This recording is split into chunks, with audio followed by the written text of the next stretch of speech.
नमस्कार दोस्तों, आइए जानते हैं मध्य प्रदेश की 100% सही 25 बड़ी खबरों को फटाफट अंदाज में। लेकिन उससे पहले वीडियो को एक छोटा सा लाइक जरूर करें।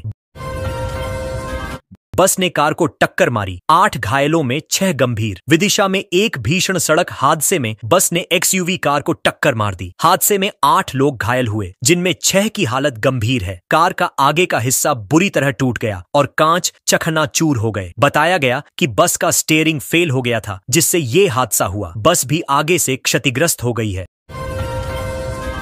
बागेश्वर धाम में अचानक गिरा पंडाल, भागने लगे लोग। तेज बारिश के चलते बागेश्वर धाम में पंडाल गिर गया। चाय बना रहे लोग अचानक घबराकर इधर उधर भागने लगे। पंडाल में पानी भर गया था। पहले किसी को चोट न लगने की सूचना थी, लेकिन बाद में एक व्यक्ति की मौत और कुछ घायल होने की जानकारी मिली। धीरेन्द्र शास्त्री ने कहा कि पीड़ित परिवार को 1 दिन की दान राशि दी जाएगी।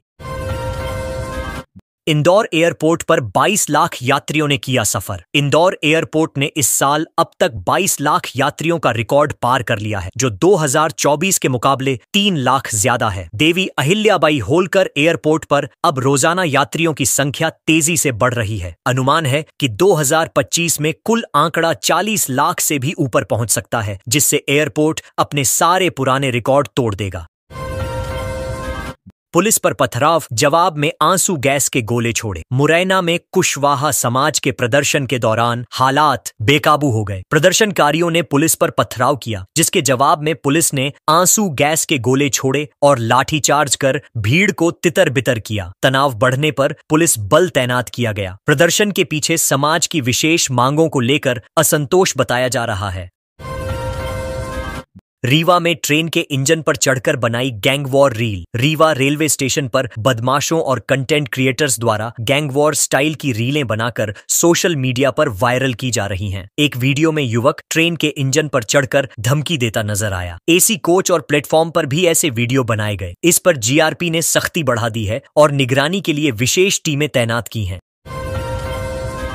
सड़क पर बैठे एबीवीपी कार्यकर्ता नहीं निकल पाए वाहन। शिवपुरी के बदरवास में एबीवीपी कार्यकर्ताओं ने कॉलेज रोड को पक्की करने की मांग को लेकर 2 घंटे तक सड़क पर धरना दिया। इसके कारण एबी रोड पर लंबा जाम लग गया और वाहन फंसे रहे। प्रदर्शन के चलते आम लोगों को भारी परेशानी हुई। कार्यकर्ताओं का कहना है कि जब तक सड़क निर्माण की घोषणा नहीं होगी, आंदोलन जारी रहेगा। टीकमगढ़ में इस्कॉन की तीसरी जगन्नाथ रथ यात्रा। टीकमगढ़ में इस्कॉन द्वारा तीसरी जगन्नाथ रथ यात्रा का आयोजन किया गया। भगवान जगन्नाथ, बलभद्र और सुभद्रा की प्रतिमाएं जगेश्वर धाम से नजरबाग मंदिर तक ले जाई गईं। उज्जैन इस्कॉन से विशेष हाइड्रोलिक रथ और संत प्रभुपाद की मूर्ति मंगाई गई। यात्रा के अंत में श्रद्धालुओं के लिए 56 भोग का आयोजन भी किया गया। खरगोन में नल जल योजना के 143 पाइप चोरी। खरगोन में नल जल योजना से जुड़े 143 पाइप चोरी के मामले में पुलिस ने ठेकेदार समेत 3 आरोपियों को गिरफ्तार किया। ये पाइप जंगल और पुल के नीचे छिपाए गए थे। इनकी कीमत करीब 27.48 लाख रुपए है। साथ ही चोरी में इस्तेमाल की गई जेसीबी मशीन और बोलेरो वाहन भी जब्त किए गए हैं। पुलिस अब अन्य आरोपियों की तलाश में जुटी है। गिरफ्तारी से बचने दो, मंजिला मकान से छलांग लगाई। भोपाल के छोला मंदिर क्षेत्र में दोस्त की हत्या के आरोपी नसीम उर्फ बन्ने खां को पुलिस ने बैतूल से पकड़ा। हथियार बरामदगी के लिए जब उसे घटनास्थल ले जाया गया, तब उसने 2 मंजिला मकान से छलांग लगा दी। इस दौरान एक पुलिसकर्मी भी घायल हो गया। बन्ने ने एक पार्टी में अपने दोस्त अमित वर्मा की गोली मारकर हत्या की थी। पुलिस ने उसे काफी मशक्कत के बाद पकड़ा था। छात्रा को नहाते हुए देख रहा था चौकीदार। इंदौर के भंवरकुआं इलाके के एक गर्ल्स हॉस्टल में छात्रा ने चौकीदार पर आरोप लगाया कि वह उसे नहाते समय रोशनदान से झांक रहा था। छात्रा को शक होने पर सीसीटीवी फुटेज चेक किया गया, जिसमें चौकीदार की हरकत पकड़ी गई। प्रबंधन ने उसे तुरंत निकाल दिया। छात्रा की शिकायत पर पुलिस ने एफआईआर दर्ज की और जांच शुरू कर दी है। घटना के बाद छात्राओं में डर का माहौल है। नरसिंह घोटाले में अवमानना नोटिस पर बोले सिंघार। नेता प्रतिपक्ष उमंग सिंघार ने नरसिंह घोटाले पर सरकार पर हमला बोला। उन्होंने कहा कि हाई कोर्ट के आदेश के बावजूद भाजपा सरकार जानबूझकर सीबीआई जांच से जुड़ी फाइलें नहीं सौंप रही। सिंघार ने ट्वीट कर इसे भ्रष्टाचार बचाओ अभियान बताया और कहा कि सरकार दोषियों को बचा रही है। हाई कोर्ट ने नर्सिंग काउंसिल के चेयरमैन व सचिव को अवमानना नोटिस भेजा है। जबलपुर में बहा गैस सिलेंडर से भरा ट्रक। जबलपुर के सलैया गांव में एक गैस सिलेंडर से भरा ट्रक तेज बहाव में बह गया। ट्रक पुल पार कर रहा था, तभी पानी के तेज बहाव में फंस गया और बहने लगा। ड्राइवर और क्लीनर समय रहते कूदकर जान बचाने में सफल रहे, लेकिन घटना के बाद से फरार हैं। पुलिस उनकी तलाश कर रही है। इसी स्थान पर पहले भी एक वाहन बह चुका है, फिर भी कोई पुख्ता व्यवस्था नहीं की गई थी। सीएम के बड़े ऐलान, इन शहरों के बीच दौड़ेगी नामो ट्रेन। सीएम डॉ मोहन यादव ने भोपाल, इंदौर जैसे शहरों के बीच नमो ट्रेन शुरू करने का ऐलान किया है। ये ट्रेनें कम किराए में तेज सफर का विकल्प बनेंगी। साथ ही प्रमुख शहरों में आधुनिक लॉन्ड्री भी खुलेंगी, जिन्हें महिला स्व सहायता समूह चलाएंगे। भोपाल के बड़े तालाब के संरक्षण को लेकर भी सरकार ने जरूरी कदम उठाने का निर्देश दिया है। अफसरों को योजनाओं पर तेजी से काम करने को कहा गया। एमपी में ली जाएगी 13 गांवों के 3000 से अधिक किसानों की जमीन। इंदौर पीथमपुर इकोनॉमिक कॉरिडोर के लिए सरकार ने 13 गांवों के 3500 किसानों की 1331 हेक्टेयर जमीन अधिग्रहित करने की योजना बनाई है। यह अधिग्रहण लैंड पुलिंग एक्ट के तहत किया जाएगा, जिसमें किसानों को विकसित जमीन का 60% हिस्सा लौटाया जाएगा। फिलहाल केवल 450 बीघा जमीन के लिए सहमति पत्र मिले हैं। कई किसान अब भी आशंकित हैं और पूरी जानकारी का इंतजार कर रहे हैं।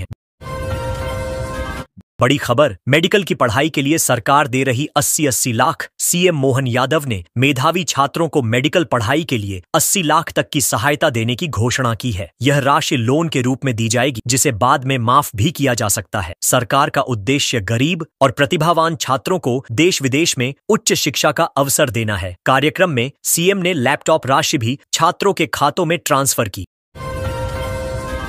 अगले 48 घंटे कहर मचाएगा मानसून। प्रदेश में मानसून सक्रिय हो गया है और कई जिलों में अगले 48 घंटों के लिए भारी बारिश का अलर्ट जारी किया गया है। मौसम विभाग ने बताया कि साइक्लोनिक सर्कुलेशन के कारण तेज बारिश, गरज चमक और आंधी तूफान की आशंका है। कई इलाकों में रेल लाइनें डूबी और स्कूल के रास्ते जलमग्न हो गए। प्रशासन को अलर्ट पर रखा गया है और बचाव कार्य के निर्देश दिए गए हैं। सीएम बोले 12वीं टॉपर्स को अगले साल लैपटॉप खरीद कर देंगे। मुख्यमंत्री डॉ मोहन यादव ने मेधावी छात्रों के खातों में लैपटॉप राशि ट्रांसफर की। उन्होंने कहा कि कुछ छात्र इस राशि का उपयोग दूसरे कामों में कर देते हैं, इसीलिए अगले साल से सरकार सीधे लैपटॉप देगी। सीएम ने कार्यक्रम में छात्रों से सवाल भी किया कि आप में से कोई नेता क्यों नहीं बनता। इस पर छात्र छात्राओं ने तालियों से जवाब दिया।